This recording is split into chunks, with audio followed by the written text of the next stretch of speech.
So if you're new to the channel, like, subscribe, turn on post notifications so you never miss a video, and comment down below. And I'll get back to y'all in just a few minutes.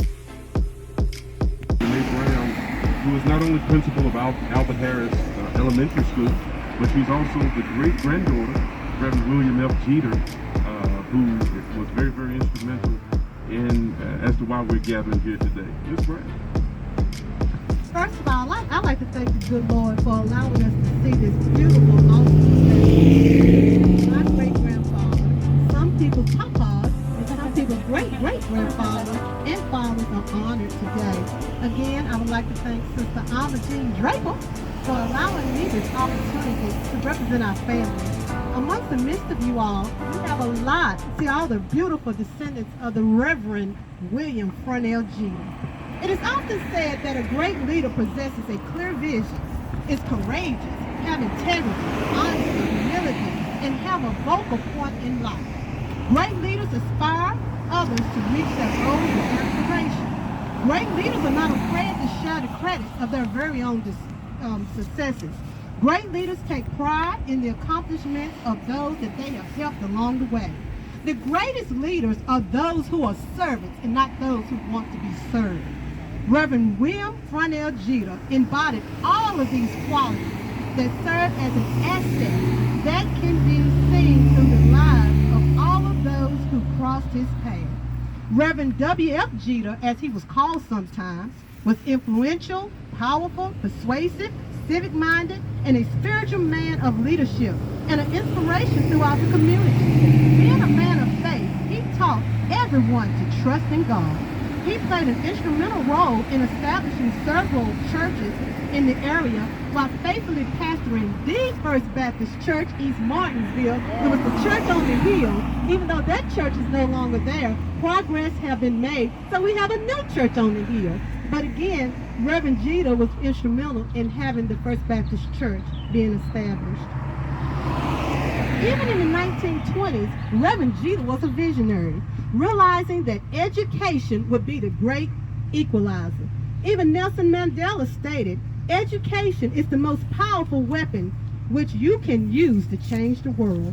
His wisdom and foresight was instrumental in successfully establishing the School Improvement League, an organization of African American citizens living in East Martinsville. Under Reverend Jeter's leadership, this organization successfully campaigned and secured funding through community fundraising efforts and with a partnership with the Julius Rosenhaus Fund. His educational vision was realized when financing was secured, land was purchased, and the old Dry Bridge Colored School was replaced with the new and improved Dry Bridge School, which would later become East Martinsville Grammar School, and finally, the Mark Workshop. Well, just look at us today.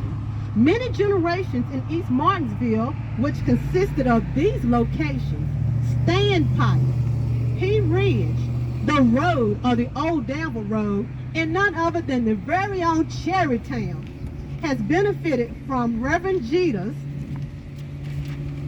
educational vision. This community has produced doctors, dentists, nurses, lawyers, judges, politicians, mayors, morticians, civil service people, educators, and yes, some preachers as well has come out of this community. Well, Malcolm X said, education is the passport to the future, for tomorrow belongs to those who prepare for it today. Where there is no vision, the people will perish. And that comes from the Proverbs. Well, Reverend Jeter not only had a powerful, influential impact in the African American community, but he impacted the community as a whole. Reverend Jeter's idea of rebuilding the Dry Bridge School solidifies his legacy as a visionary, inspiring generations to come to lead and serve the communities in which we reside. Again, I thank you. I'm proud to be represented here as one of the Jeter clan. And again, be blessed today. Thank you. I'm going to ask all of the relatives and descendants of Reverend W.F. Jeter, if you'll just wave your hand. awesome. How amazing is that? Listen, this event, this celebration would not have been made possible were it not for, as been mentioned before, for the hard work and the labor. And that did not just start last week. This has been years of work, years of phone calls, conversations, and I'm going to ask the visionary of this event today, of this celebration, if you'll just wave your hand. Imogen Hodge-Draper, thank you so much. All right, yeah, thank you so much for making this possible. And there were others that she named that, you know, she did not take that credit unto herself. But she's very appreciative to Mr. Eric Monday and so many others out of Richmond who helped to make this day possible. And so thank you so much for your labor of love. And as Mrs. Brown stated, vision and education is really what this community has been about, this East Martinsville community. And I just wish that we would take on the same passion and the same mantle to establish, to have fundraisers, to garner our resources in order to lay a foundation so that we can have a history and a heritage for those who come behind us. And so without further ado, our keynote speaker today, Bishop Joseph N. Gravely Jr., is a former student of the East Martinsville School. He's going to come in his own way. Will you, I would, if I were in church, I would say greet him by saying amen, but he's not preaching today, he's speaking. And so, well, let's give an applause to our guest presenter speaker today. Because he said that, praise the Lord, everybody. Praise the Lord. I'm happy to be here today. From Dry Bridge to East Martinsville Elementary School. If you were a part of this, give yourselves a hand. My daddy once told me, and I'll quote how he said it, it's a poor dog that don't know how to bark in his own backyard. So whether people acknowledge it or not, I'm going to acknowledge East Martinsville Elementary School. Right, amen. In keeping with protocol, I respectfully recognize each of you and the titles and the offices that you represent and hold. I especially want to recognize Mrs. Imogen Hodge-Draper, as has been said already, for the vision and the work that she put in to make this day of dedication possible. I feel privileged to be a part of this history-making event. Today is a reflective commemoration of continued hope for tomorrow. Mrs. Hodge-Draper gave me 10 to 15 minutes to speak. And she reminded me that they were not preacher minutes. So let me hurry up and be like Judas when Jesus said, whatever you want to do quickly. East Martinsville Elementary School was considered the pinnacle of education for our community.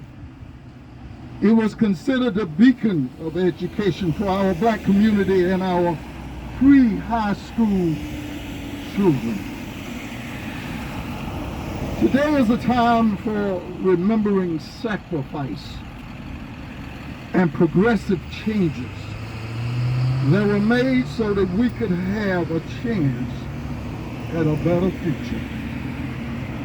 Today is a time in which we reflect on from whence we have come and how we can make our history that we're going to make better for our children.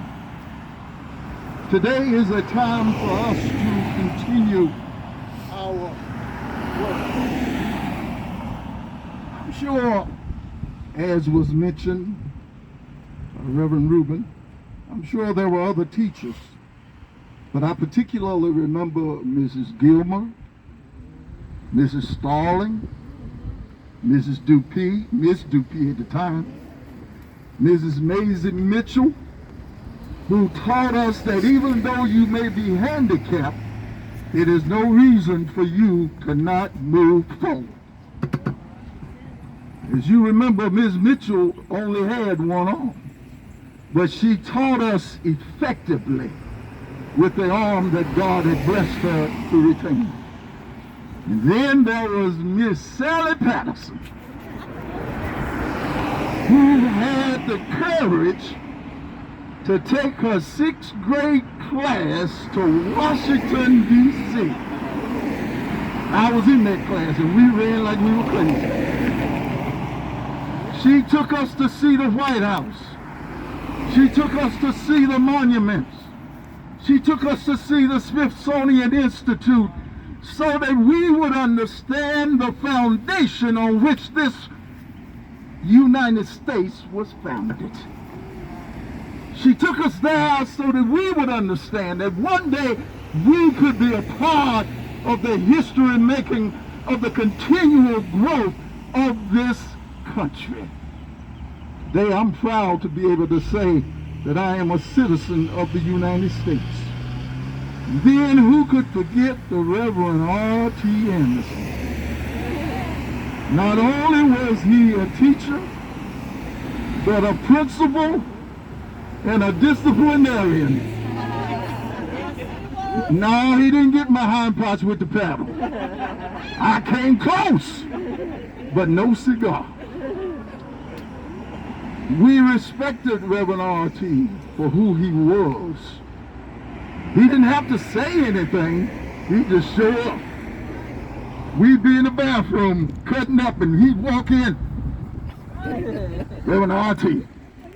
And then who could forget Mr. Joe Stowe? Across the street. We didn't have money like you all have today. But Mr. Joe allowed us to come over there, and I know many a time he let us have candy when we didn't have money to pay for it. It was our go-to place. Now, I talked about all our teachers, but our teachers taught us how to read, they taught us how to write, they taught us how to do arithmetic. But these teachers went a step further, and they taught us far more valuable lessons. They taught us how to respect ourselves.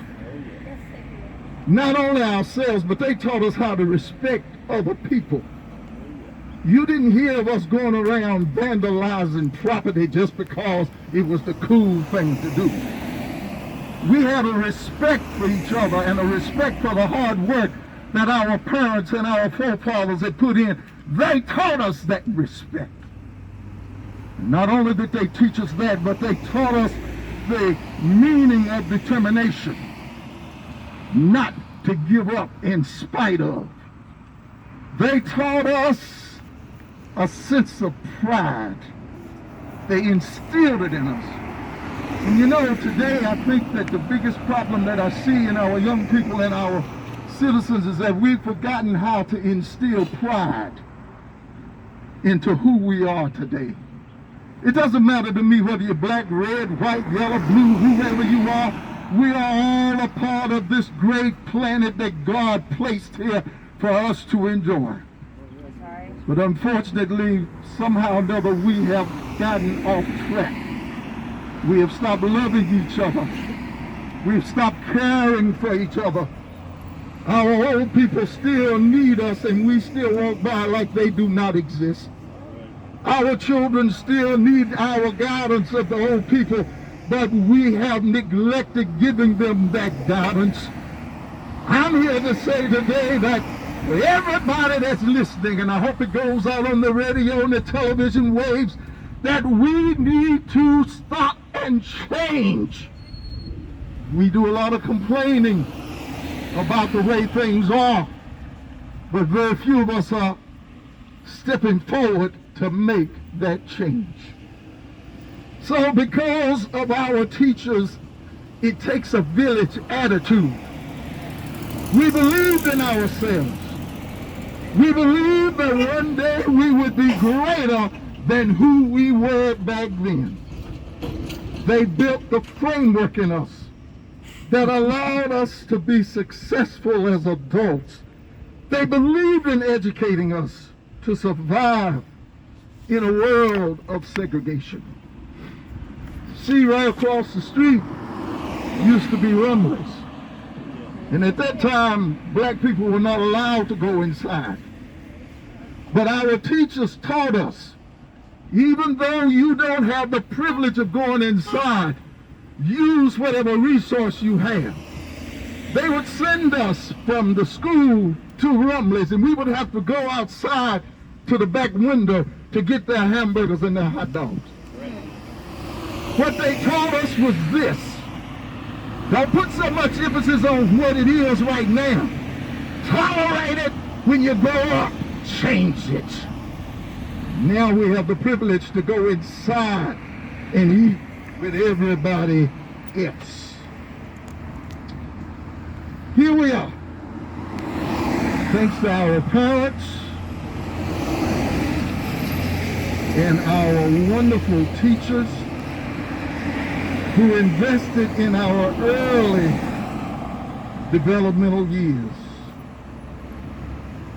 We are business owners, we are principals, we are superintendents, we are professors, we are nurses, we are doctors, we are lawyers, we are bankers, we are teachers, we are pastors, and other professionals, because our parents and our teachers here at East Martinsville Elementary School gave us hope for a better tomorrow.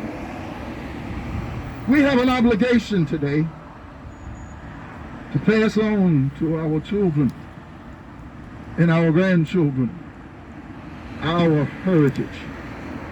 We're not passing our heritage on. I think today that our children, and maybe I'm going to mess up, but you're not going to invite me back no more, so I'll just wait and see. I think today we have messed up with our children because we have adopted the attitude, I don't want my children to suffer the way we did. We have become better adults because of our suffering. We've made it a point, if the child wants a bicycle, hey, you got it. We had to earn that bicycle. That's right.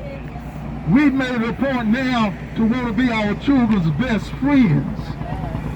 Back then, it's against the law now, but I got many, no, not whippings, I got whoopings. And I grew up and realized it didn't kill me, but made me better. Nowadays, we want to make our children our best friends. And our children are now saying, hey, I'm on your level. What can you tell me? Because of East Martinsville Elementary School, from the Drawbridge origins, we have become somebody. We have become intelligent people. We have become capable people. We have become creative people. We have become winners.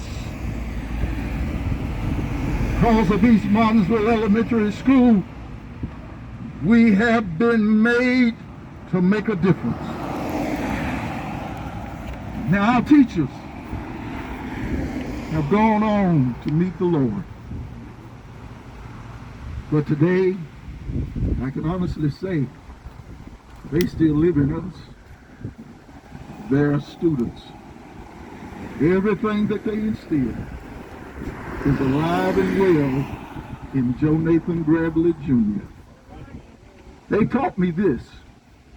Some of you call me Bishop. Some of you call me Professor Grabley because of Patrick Henry Community College. Some of you call me Mr. Grabley. What they taught me is this. You take pride in your God-given government name. You walk down the street, it's not respect because you Bishop Grabley. You get respect because you Joe Nathan Grabley Jr. Not because you hold some position. They taught me that. God bless each and every one of you as we proceed on with this. Did I go over the 15 minutes? If I did, charge it to my emotion. If you're new to the channel, like, subscribe, cut on post notifications so you never miss a video. Comment down below of this great event. I got more coming. I have to chop it up. But until next time, peace.